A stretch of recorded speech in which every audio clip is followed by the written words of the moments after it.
नमस्कार मित्रांनो, स्वागत आहे तुमचं पुन्हा एका नवीन व्हिडिओमध्ये. मित्रांनो, रिझर्व्ह बँक ऑफ इंडियाचे गव्हर्नर संजय मल्होत्रा यांनी पतधोरण विषयक समितीच्या बैठकीनंतर रेपो रेट जाहीर केला. यावेळी त्यांनी गेल्या काही महिन्यांमध्ये युद्धामुळे निर्माण झालेली अनिश्चितता या संदर्भात देखील भाष्य केलं.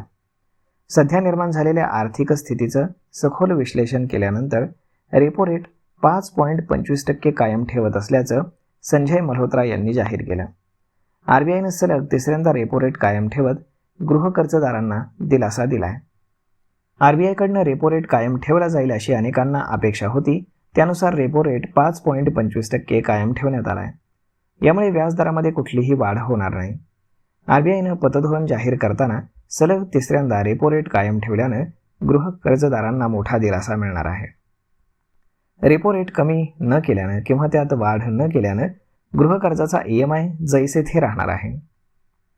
आरबीआयनं पतधोरण विषयक समितीच्या बैठकीमध्ये रेपो रेट स्थिर ठेवला आहे.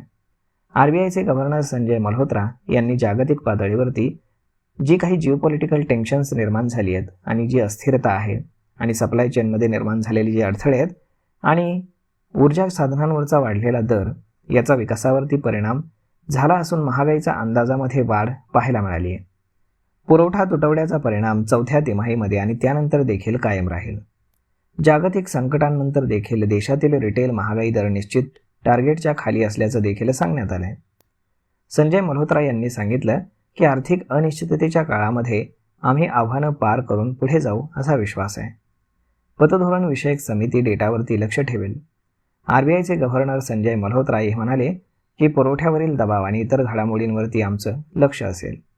सलग तिसऱ्या तिमाहीमध्ये न्यूट्रल धोरण स्वीकारत रेपो रेट जैसे थे ठेवण्याचा निर्णय घेण्यात आल्याचंही मल्होत्रा यांच्याकडनं सांगण्यात आलं. रिझर्व्ह बँक ऑफ इंडियानं रेपो रेट जैसे थे ठेवल्यानं आता येत्या काळामध्ये ज्यांना गृहकर्ज घेऊन घर खरेदी करायचं असेल त्यांच्यासाठी ही एक दिलासादायक बातमी आहे. आरबीआयनं रेपो रेट जैसे थे ठेवल्यानं बँकांकडनं गृहकर्जाचं व्याज हे वाढवलं जाणार नाही. त्यामुळे घर खरेदी करणाऱ्यांना देखील दिलासा मिळालेला आहे. तर मग मित्रांनो, अशा पद्धतीनं सलग तिसऱ्यांदा रेपो रेट जैसे थे ठेवण्यात आले. तर यावरती आपलं मत काय हे तुम्ही आम्हाला कमेंट करून नक्कीच सांगा. आणि जर हा व्हिडिओ तुम्हाला आवडला असेल तर आपल्या जवळच्या मित्रमंडळींसोबत देखील हा व्हिडिओ तुम्ही शेअर करायला विसरू नका. धन्यवाद.